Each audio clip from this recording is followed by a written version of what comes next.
እሺ መሳይ እንዴት ኖት? አለን እግዚአብሔር ይመስገን። እንደምን አላችሁ? አለን አልሐምዱሊላህ። አዳምጣችኋል ከታች በኩል ወይስ ከእንደገና ልድገምላችሁ? እሺ በኦሪት ዘዳግም በብሉይ ዘመን ማለት ነው። የብሉይ መሆኑን ከግምት አስገብቼ ልጀምር። በኦሪት ዘዳግም ምዕራፍ 22 ቁጥር 28 ላይ እንደዚህ ይላል። አንድ ሰው ለሌላ ሰው ያልታጨችውን ልጃገረድ አግኝቶ በመውሰድ ሲደርስባት ቢያዝ፣ ድንግል ልጅ አግኝቶ እየደፈራት ነው፣ ተይዟል ሰውየው።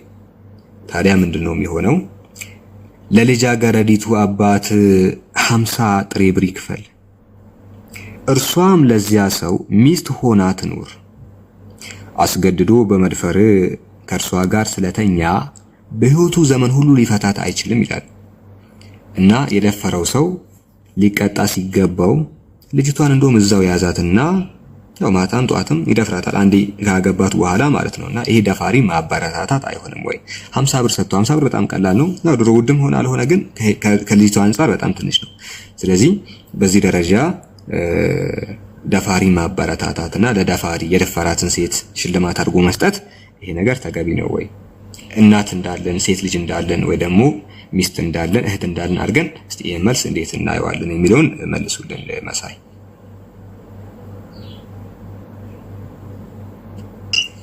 አንደኛ ከመረዳት ውጪ ነው ያለው። እናንተ ባላችሁት መንገድ አይደለም። ቃሉ ሙሉውን ብታነቡት አንድ ሰው አስገድዶ የሆነችን ልጅ ይደፍራታል። የሚደፍራት አስገድዶ ነው፣ ያለሷ ፍቃድ ነው የሚደፍራት። ከዛ በኋላ ግን እቺ ልጅ ወይም ድንግል የነበረች ሴት ናት። አስገድዶ ከደፈራት በኋላ እሷ ፈቃደኛ ከሆነች ያገባታል። ምክንያቱም እሱ የደፈረውን ሌላ ሰው ያግባ አይባልም። ምክንያቱም በብሉይ ኪዳን አንድ ሴት ድንግል ሳትሆን ማግባት አትችልም። እሱ የደፈራትን ሌላ ሰው እንዲያገባ አይፈቀድም። እሱ አግብቶ ለአባቷም ካሳ ከፍሎ እሷንም እንዲንከባከብ መጽሐፍ ቅዱሱ ያዛል። ስለዚህ ትክክል ነው ማለት ነው። ጥያቄ ጠይቆትና የእሷ ፈቃደኝነት ይታያል ብለዋል አይደል አባ ወይ ደግሞ መሳይ? ፈቃደኛ ስትሆን ነው የሚያገባት ብላችኋል አይደል? አይደለ? እስቲ የእሷ ፈቃደኝነትን ያማከለው ንባብ የቱ ጋር ነው የሚገኘው? ከኋላ እስኪ እሺ ከዚህን ጀምር። ከ25 ከየት ልጀምርሎት? እሷ ፈቃደኛ ናት፣ ፈቃደኛ ስትሆን ነው ያኔ ጋብቻው የሚፈጸመው ብላችሁ አስገብታችኋል። ረዱ በደንብ አንቺን ስሚ፣ እርሶም በደንብ ጥያቄው እዚህ ላይ የእሷ ፈቃደኝነት ከግምት የገባው የትኛው ንባብ ላይ ነው? እናንብበው አብረን። ፈቃደኛ ስትሆን የሚለውን ብናነብስ አብረን የቱ ጋር ላንብብ? አንደኛ በብሉይ ኪዳን መጽሐፍ ቅዱስን አጥንተው ከሆነ አንድ ነገር ጠይቅ። አላልፍም እኔ ከይቅርታ ጋር ካላወቁኝ ማለት ነው። አንድ ነገር ልንገሮት። ስለ ሀሳብ ላይ አይደለም ማወራው፣ እኔ ሀሳቡ ላይ አይደለም ማወራው። ካላወቁኝ አንድ ነገር ከተባለ በኋላ ያን ነገር አድምቼ ሳናየው ምንም ተአምር ቢፈጠር ድንጋይ ቢዘንብ ከሰማይ አላልፍም ወደ ሌላ ነጥብ። ድንጋይ ቢዘንብ ነው አይደለም ሌላ ነገር። ስለዚህ እሷ ፈቃደኛ ስትሆን ነው ጋብቻው የሚፈጸመው ብሎ ለተናገሩት ነገር እንደው ማረጃውን ሊያሳዩኝ ይችላሉ ወይ መሳይ? በጣም ከይቅርታ ጋር እቺን ግን እንትን ሳለን ያላልፍም። መልካም ጥያቄ ጠይቄ ያልፋለሁ። ጥያቄውን ጠይቄ ያልፋለሁ። ወደዛ ምን ሄድበት አለ። እኔ ነኝ ማላልፈው። ችግሩ ተናግረዋል፣ እርስዎ ተናግረዋል። እኔ ነኝ ማላልፈው። ኪዳን አንድ ሴት መሳይ እኔ ምንም ታምር ቢፈጠር እኮ አላልፍም እያልኳችሁ እኮ ነው። እኔ ምንም ቢፈጠር ነው ማላልፈው። ይሄ ነው ችግራችሁ። ፈቃደኛ ስትሆን ነው ጋብቻ የሚፈጸመው ብሎ ለተናገሩት ነገር መጽሐፍ ቅዱሳዊ ማስረጃ እንደው ሊኖር ይችላል ወይ? የቱ ጋር ላንብብ? የቱ ጋር ልክፈት? ንገሩኝ አብ መሳይ እባክዎትን። ይሄ መቼም አላልፈው ነገር ነው። ፍቃደኛ ብትሆን እኮ የእሷ ፍቃድ ነው ችግር የለውም ብዬ አልፋለሁ። ግን ፍቃደኛ ትሁን የሚለውን ነገር እንደው ከየት አመጡ? መጽሐፉ ላይ ሊያሳዩን ይችላሉ ወይ? እዚህ ጋር ነው ማነበው፣ እዚህ ጋር ነው ማነበው፣ እዚህ ጋር ነው ማነበው፣ የቱ ጋር ነው ማነበው ነው? እሱ እኮ ነው የጨነቀው። ፍቃደኛ ከሆነችማ መብቷ ነው። ላግበው ካለች መብቷ ነው። አላምብቦ ቁጥር ስንት? ርዕሳችን ምን ነበረ? ርዕሳችን እናስታውስ። ርዕሳችን ምን ነበረ? እንሄድበታለን። እሱ መጽሐፍ ቅዱስ ላይ ርዕሱ ምንድን ነው? እግዚአብሔር ፍትሃዊ አይደለም። እሱ የምናውቀው አንድ የተደፈረች ሴት ብትኖር ያችን የተደፈረችውን ሴት ለእሷ ፍትህ ከመስጠት ይልቅ ለተደፋሪዋ ሴት ፍትህ ከመስጠት ይልቅ ደፋሪውን መሸለም ነው። ያዛት እዛው ብሎ ደፋሪ መሸለም ነው። ይሄ ነው ርዕሳችን። እርሶ ደግሞ ምን አሉ? ፍቃደኛ ስትሆን እኮ ነው የሚጋቡት አለ። ፍቃደኛ ሆና የምታገባበትን ከዚህ መጽሐፍ እንደው ቢያሳዩም ብዬ ጠየቅኳቸው። ይሄንን እንትን ለማለት አንደኛ እግዚአብሔር ፍትሃዊ እንደሆነ እዛው ከፍም ዝቅም ሳልል ማሳየት እችላለሁ። እንደውም አስፈላጊ ፍቃዷን አሳዩን። ፍቃዷን ወይ ከፍም ዝቅም ሳልል ፍትሃዊ እንደሆነ ያሳዩኛል። ቆሜ ማስረዳት ይችላል። እባክዎትን ፍቃዷን ሊያሳዩኝ ይችላሉ። እግዚአብሔር ፍትሃዊ ነው ፍትሃዊ አይደለም እንመልከተው። ፍትሃዊ አይደለም ባይዘይ ቆይ ፍቃዷን አሳዩኝ። እኔ ደግሞ ፍትሃዊ ነው ችግር የለውም። እሺ ፍቃዷን አሳዩኝ። የትም ቁጥር ላይ ሳሊ መሳይ ህፃን አይደለሁም። ባይዘይ ቆይ ህፃን አይደለሁም። ከ18 ዓመት በላይ ነኝ። በዚህ አጋጣሚ ልንገሮት ብዬ ነውና ፍቃዷን አሳዩኝና ፍቱን አሳዩኝ። ከዛ በኋላ ፍቃድ ብለዋል። ሁላችሁም ይዛችኋል። ሁላችሁም ፍትሃዊ ነው። እሺ ፍቃዷን ሊያሳዩኝ ይችላሉ። በዚህ ዲቤት ያርጉኝ። እግዚአብሔር ፍትሃዊ ነው። እሺ ይሁን። እሺ ጎሽ አሁን ፍቃዷን የትም አልሄድም። ምን እንደው መጀመሪያ አሳዩኝ። አደርጋለሁ። ባይዘይ ቆይ አደርጋለሁ። እግዚአብሔር ፍትሃዊ ነው ወይስ አይደለም የሚለውን አደርጋለሁ። ግን መጀመሪያ ፍቃዷን በዚህ ዲቤት አድርገኝ ወዳጄ። እግዚአብሔር መጀመሪያ ፍቃድ ይቅደም። መጀመሪያ ፍቃድ ይቅደም። መሄድ አያስፈልግኝ ይመጣል። አንድ የልጅቷን ፍቃድ መጀመሪያ አሳዩን። ኪዳን በብሉይ ኪዳን አንድ ሴት ድንግል ሳትሆን ታግባ የሚል ታሳየኛለህ ወዳጄ። እዚህ ቦታ ላይ እቺ የተደፈረችዋ ስትፈቅድ ነው የሚያገቡት ብሎ ቅድም ለተናገሩት ማስረጃ ነው። እሱን አሳያለሁ። ቅድሚያ ይሄንን እግዚአብሔር ፍትሃዊ ነው ሳይሆን አንዴ እኔ አላልፍም። ባይዘይ አሳያለሁ ሳይሆን አሳየና አለፍ። እዚች ቁጥር ላይ በቂ ነው። እኔ አልኩ ድንጋይ ከሰማይ ቢወርድ አይወርድም። ድንጋይ ፍቃዷን ሳታመጣ በአንድም ርዕስ እዚሁ ቁጥር ላይ እንየው። እዛው ጋር ያዘ። ሌላ አንብበው። አንድ ሰው ሌላ ሰው ያልታጨችውን ልጃገረድ አለ። ምን ያላለችውን ልብ በሉ። ያልታጨችውን እዚሁ ላይ ነው ማሳየው ኡስታዝ። እኔ ሌላ መሄድ አያስፈልገኝም። ካደመጥከኝ እዚሁ ጋር በቂ ነው ለኔ። አንድ ሰው ለሌላ ሰው ያልታጨችው ልጃገረድ እቺ ልጅ አልታጨችም፣ ለሌላ ባል አልታጨችም፣ ሌላ ባል እንዲያገባት አልታጨችም። አንድ አግኝቶ በመውሰድ ሲደርስባት ቢያዝ እቺ ሴት ለሌላ ወንድ አልታጨችም። እሱ ግን አስገድዶ ደረሰባት። አስገድዶ ቢደርስባት ያቺ ሴት ለሌላ ባል አልታጨችም። ልብ በሉ። ሌላ ባል ቤተሰቧም አልሰጣትም። ከዛስ ምን ይሆናል? እሱ ደረሰባት። ያ ሰው ለልጃገረዲቱ አባት 50 ጥሬ ብር ይክፈል፣ ቤተሰቧ ካሳ ይክፈል ይላል። ስለ ገንዘቡ ብዛት ችግር የለውም። ገንዘቡ ትንሽ ነው ብዙ ነው እሱን አይደለም። ቤተሰቡን ያን በማድረጉ ልጃቸውን በመድፈሩ ካሳ ይከፍላል።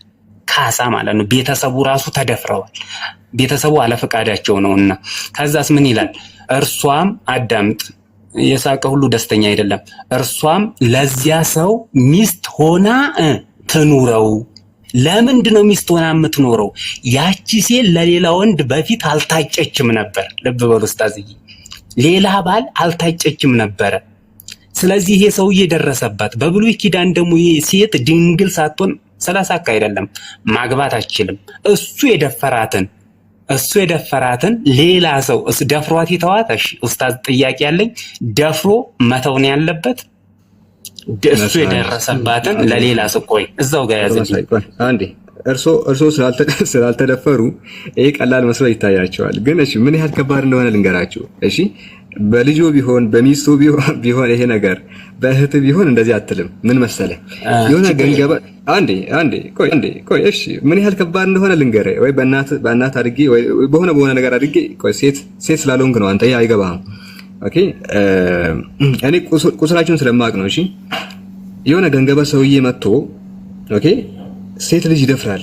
ገንገበት ይላል እዚህ ላይ አንዴ ቆይ ልንገርህ። ደፋሪ ነው ገንገበት ማለት በቃ ደፋሪ ማለት እኮ ነው። በዚህ ተጠቀምኩት። በቃ ደፋሪ ማለት በቃ ስርዓት ያለው ሰው ተጣላለው ኡስታዝ በዚህ ቤትና ሴት ልጅ የሚደፍር አንዴ መሳይ ህፃናትን የሚደፍር ተጣላለ መሳይ እኔ በስርዓት ብታወራ ነው የሚሻልህ እንጂ እንደዚህ ሶፍት ሆኜ አይደለም የማወራው። እሺ እንዳንተ ካወራሁ በጣም ክፉ ሆኜ ነው የማወራው። ባይዞይ ሰው ይቅርብህ። በጣም ክፉ እንትን ትራውማ ነው የምሆንብህ። ስለዚህ በስርዓት ብታወራ ይሻልሃል። የሆነ ገንገባ ሰውዬ መጥቶ ሴት ልጅ ይደፍራል፣ ድንግል ልጅ ይደፍራል መጥቶ ማለት ነው። ይሄ ሰውዬ ጋይስ አእምሮ ያላችሁ ይሄ ሰውዬ መታሰር ነው ያለበት፣ መቀጥቀጥ ነው ያለበት፣ በድንጋይ መወገር ነው ያለ። እኛ እኮ የምናስበው ይሄ ሰውዬ እንዲቀጣ እኮ ነው። ደፈረ ዘሌዋውያን 18 እንቅፋተው ይቀጣል።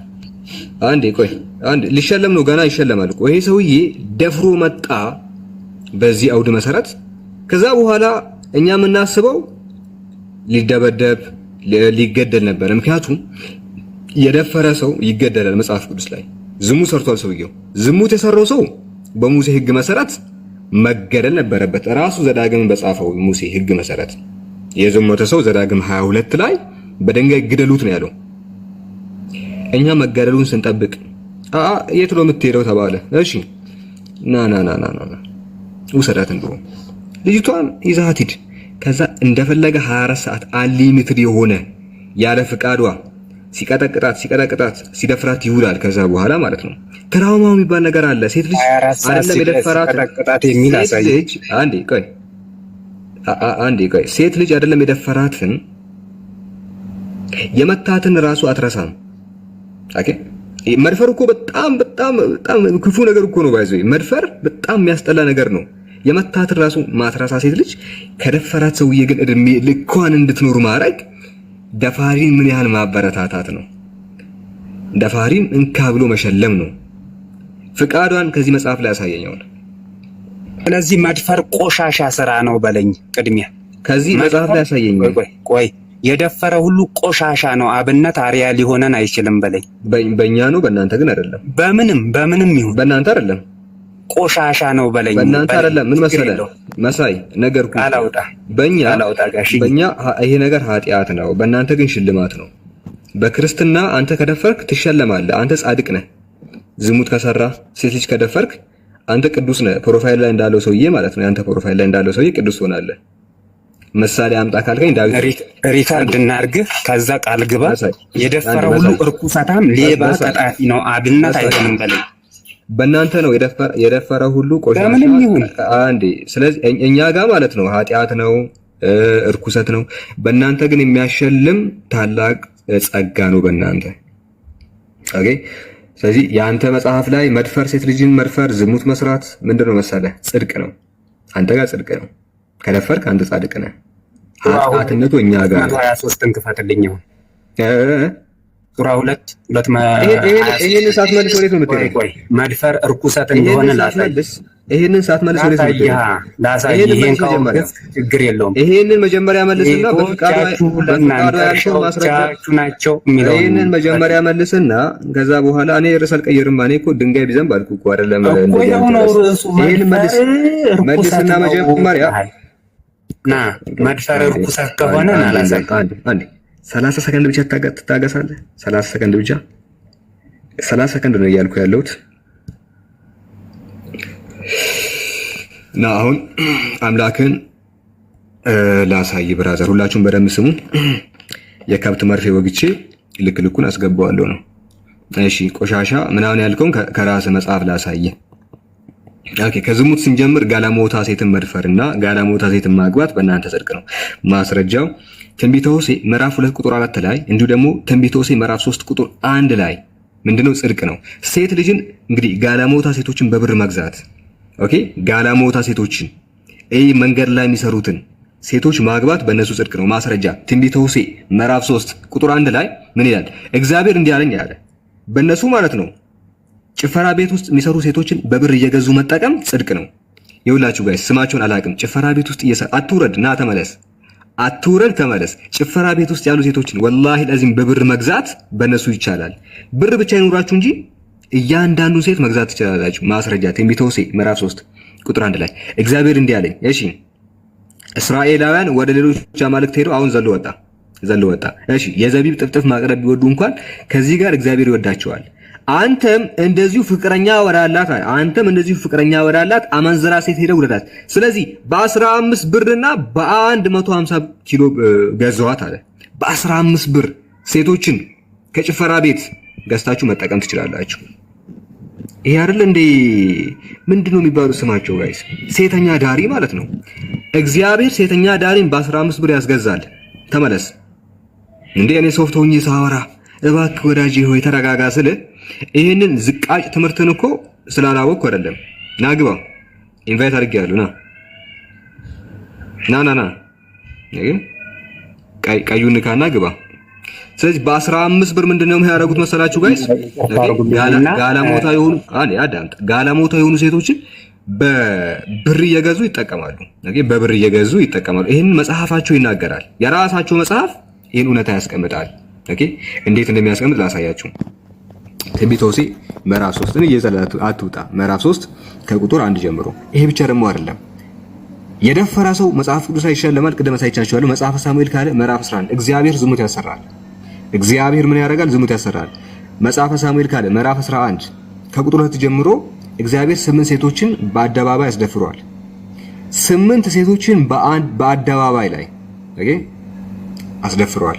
ናሺ ተመለስ። ገስለ ተቀመጠና አዳምጥ። እሺ መልሱት፣ አንዴ መልሱት። እንትና ሾታይም አላረገውም። ገስት ላይ ይቀመጥ። እሺ 8 ሴቶችን በአደባባይ ያስደፈረ አምላክ ነው የምታመልከው። በነገራችን ላይ እሱን የት ነው የምናገኘው? በመጽሐፈ ሳሙኤል ካለ ምዕራፍ 12 ከቁጥር 12 ጀምሮ አንተ ይህን ኃጢአት በስውር ሰርተሃል፣ እኔ ግን እስራኤል ሁሉ ይመለከቱ ዘንድ ይህን ነገር የቀን ብርሃን ባለበት በግልጽ አደርገዋለሁ ብሎ ሴቶችን 8 ሴቶችን ምን አደረገ? ስለዚህ በቤተ መንግስቱ እሺ ጣራ ላይ ለአቤሴሎም ድንኳን ተከሉለት። ሰውም ሁሉ እየተመለከተ ወደ ድንኳኑ ገብቶ ከአባቱ ቁባቶች ጋር ተገናኘ። ሚውት እያደረጋችሁት ገና ክትባት እንሰጣለሁ ነው። ገና ፖሊዮ ወጋሃለሁ። አትውጣ። ገና ፖሊዮ ነው የምወጋ። ስለዚህ እነዚህን ሴተኛ ዳሪዎችን የሴተኛ ዳሪዎች ምንጭ የሆነው የሴተኛ ዳሪ ፋብሪካ የሆነው መጽሐፍ ነው። ሴተኛ ዳሪዎችን የሚያበረታታው 15 ብር እየተከፈላቸው ዝሙት እንዲሰሩ እዚህ ተግባር ላይ እንዲሳተፉ የሚያደርገው ያንተ አምላክ ነው። ኦኬ ይሄንን ማወቅ አለበት። ስለ ዝሙት ልታወራ አንተ ጭራሽ ሞራሉም የለህም። አባትና 2 ሴት ልጆች ከአባታቸው ጋር ዚና እየሰሩ እግዚአብሔር ምንም ያላላቸው ያንተ መጽሐፍ ላይ ነው። ሴቶች ከገዛ አባታቸው ጋር እንዲህ ያለ ስራ ሲሰሩ ያንተ መጽሐፍ ላይ ነው ይሄን ነገር የምንመለከተው። እሺ ልጨምርልህ፣ አላለቀም። ስለ ፍትህ ካወራ አንድ የሚያስቅ ነገር ላሳየህ። ስለ ፍትህ ካወራህ ማለት ነው መጽሐፍ ቅዱስ ፍትሃዊ ነው፣ እግዚአብሔር ፍትሃዊ ነው አለ። ወላሂ አንድ በጣም የሚያስቅ ነገር ልንገራችሁ።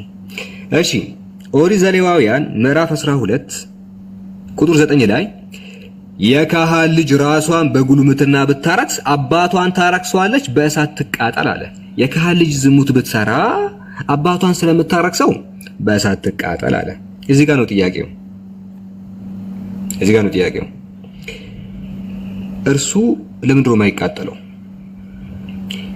ወንዱ ለምንድነው የማይቃጠለው በእሳት? እሷ ናት የምትቃጠለው።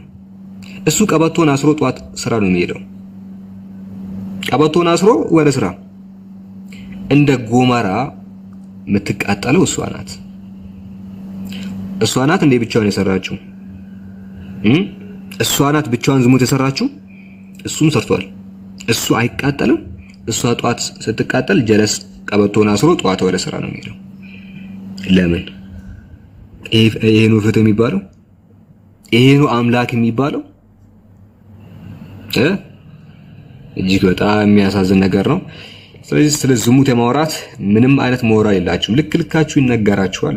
ልክ ይነገራል። ኦኬ እንደዚህ የከብት መርፌ ወግቼ ትወርዳለህ እና እኔ ምህረት አላረግልህም። ምህረት የሚባል ነገር አላረግልህም። ስለዚህ